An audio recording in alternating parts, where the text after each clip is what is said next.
मुख्यमंत्री महिला उद्यमिता मिशन के तहत 13,193 महिलाओं को 10,000 के चेक वितरित किए। सिलचर से रानू दत्त की रिपोर्ट। मुख्यमंत्री डॉक्टर हिमंत बिस्वा शर्मा ने शुक्रवार को सिलचर में मुख्यमंत्री महिला उद्यमिता मिशन के तहत 13,193 महिलाओं को 10,000 रुपये के चेक वितरित किए। इससे पहले उन्होंने रामकृष्ण में 18,743 महिलाओं को चेक दिए। मुख्यमंत्री ने कहा कि राज्य की 40 लाख महिलाओं को आत्मनिर्भर बनाकर लक्ष्मी लाखपति बनाने का लक्ष्य है। कार्यक्रम में उन्होंने कहा कि जुबिन गर्ग पर राजनीति नहीं की जानी चाहिए, उन्हें उनकी रचनाओं के माध्यम से जीवित रखा जाए। उन्होंने कहा कि अदालत जुबिन को न्याय देगी और राजनीति करने वालों पर कार्रवाई होगी। मुख्यमंत्री ने घोषणा की कि सिलचर के मधुरघाट में बराक नदी पर 100 करोड़ से पुल और दिसंबर में 600 करोड़ से रुपये से फ्लाई ओवर का निर्माण होगा।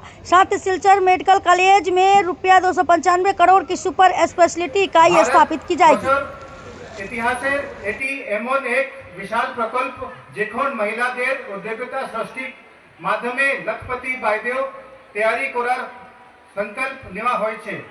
দা এসএসজি শিলচর মিউনিসিপ্যালিটি এটাও এনইউএলএম অর্থাৎ ন্যাশনাল আরবান লাইভলিহুড মিশনের অধীনে এবারে চৈতালি আচার্য হিয়াশ্রী এসএসজি শিলচর মিউনিসিপ্যালিটি এবং শান্তি গৌড় এটাও এনইউএলএম এর আন্ডারে দেওয়া হচ্ছে শান্তি গৌড়। এবারে আমরা ডেকে নেব ভিও ভলান্টিয়ার অর্গানাইজেশনের তরফ থেকে নারী মুক্তি সংঘ ভিও শিলচর ডেভেলপমেন্ট ব্লক তাকেও আমরা ডেকে নেব। আজি বরাক উপত্যকা রামকৃষ্ণনগর আর শিলচর বিধানসভা সমষ্টির হিতাধিকাৰীসকলক আমি ধনৰ বিতৰণ কৰিলোঁ।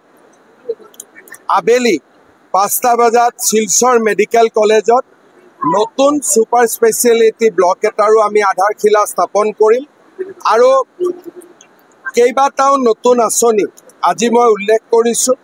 অহা 2-3 মাহত শিলচৰৰ ফ্লাইঅভাৰ, মধুৰাঘাটত নতুন দলং, বিভিন্ন কাম আৰম্ভ হ'ব।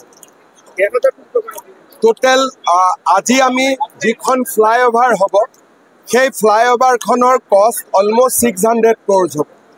আজি যেটো আমি সুপাৰ স্পেশালিটি হস্পিটাল বনাই আছো 240 crores, 840।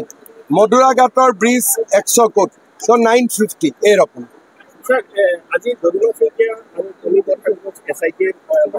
মই নাভাবো যে পামি বৰঠাকুৰক মাতিছে, লগত গৈছে, কিন্তু এছআইটিয়ে গৰিমাৰ গাৰ্গৰ পৰা কিছুমান ইনফৰমেশ্যন ল'বলগীয়া আছিলে।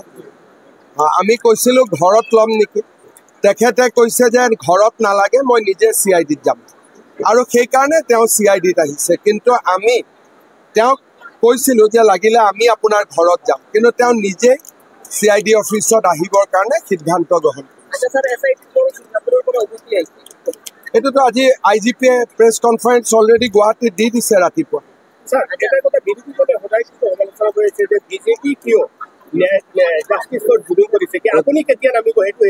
ময়ো নামি আছো চাৰ্জশ্বিট দিয়াৰ পিছদিন।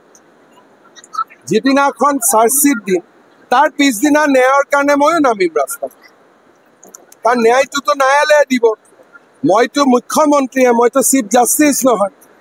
গতিকে যিদিনাখনে আমি SIT ৰিপৰ্ট দি দিম পিছদিনাখনৰ পৰা ৰাস্তাত ময়ো নামিম, কাৰণ ময়োতো জাষ্টিচ ফৰ জুবিনতে আছো।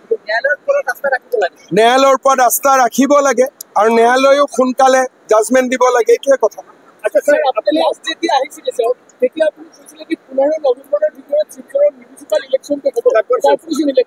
অলপমান BTCৰ ইলেকশ্যনত আমাৰ বহুত সময় গুচি গ'ল, সেইকাৰণে এতিয়া আমি মিউনিচিপালিটি ইলেকশ্যন, ষ্টেট ইলেকশ্যন কমিশ্যনে দিন দিব, কিন্তু BTCৰ ইলেকশ্যন, জুবিনৰ ঘটনা গুৱাহাটীত কোনো অফিচতে বহিব পৰা নাই।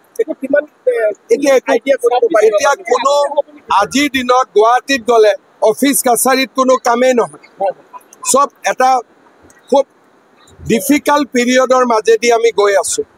গতিকে তাতে এতিয়া ইলেকশ্যনৰ কথা পাতিলে মোক উল্টাই মানুহে গালিহে দিব। এতিয়া মইতো এইটো ক'ব নোৱাৰো, মই কেনেকে জানিছিলো যে জুবিন গাৰ্গ আমাৰ মাজৰ পৰা আঁতৰি যাব। Dolu Airport has been cleared by Airport Authority. Now it will go to Standing Finance Committee. Thereafter it will go to Cabinet. I think within this year every process will be complete. একো SOP দিয়া নাই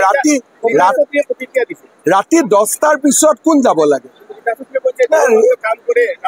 নাই ৰাতি 10টাৰ পিছত অসমত কোনো কামাখ্যা মন্দিৰতো নাযায় এনে কিছুমান কথা কৈ মানুহক উত্তেজিত কৰিব নালাগে লাগিলে তেওঁ যোনেই নহওক কিয় ৰাতি 10টাৰ পিছত মানুহ কামাখ্যা মন্দিৰতো নাযায় 10টা বজাৰ পিছত কোনো মন্দিৰত নাযায় কোনো কলেজত নাযায় কোনো ইউনিভাৰ্চিটিত নাযায় ৰাতি সোণাপুৰত লোকেল মানুহ থাকেতো তেওঁলোকে ইমান মৰমেৰে জাগাখন এৰি দিছে এটা তেওঁলোকক গোটেই ৰাতি আমি দিগদাৰি কৰি থাকিম নেকি মোৰ ঘৰৰ কাষত সমাধি আছে মই ইমান মৰমেৰে মাটিখিনি দিছো এটা তেওঁলোকক গোটেই ৰাতি আমি কষ্ট দি থাকিম নেকি গতিকে এইটোতো মানুহে বুজিব লাগিব যে তাত কাষত ওচৰ চুবুৰীয়াও আছে এনে আৰু মানুহক উত্তেজিত কৰিব খুজিলেইতো নহ'ব মই ৰীতা চৌধুৰীৰ বক্তব্যটো দেখিছোঁ মোৰ ভাল লগা নাই কথাখিনি কাৰণ তেওঁ আকৌ কৈছে ইয়াৰ পৰা মানসিক বেয়া হ'ব ৰাস্তাত নামি আহিব তাৰমানে ইনডাইৰেক্টলি মানুহক উত্তেজিত কৰি আছে আৰু আমি উত্তেজিত কৰিব বিচৰা সকলোৰে বিৰুদ্ধে চৰকাৰ কঠোৰ হ'ব ৰাতিপুৱা 6টাৰ পৰা 10টা ইমান সময় আছে আৰু সময় লাগিব মানুহ প্লেনেটৰিয়ামত নাযায় ইউনিভাৰ্চিটিত নাযায় সায়েন্স মিউজিয়ামত নাযায় কামাখ্যা মন্দিৰত নাযায়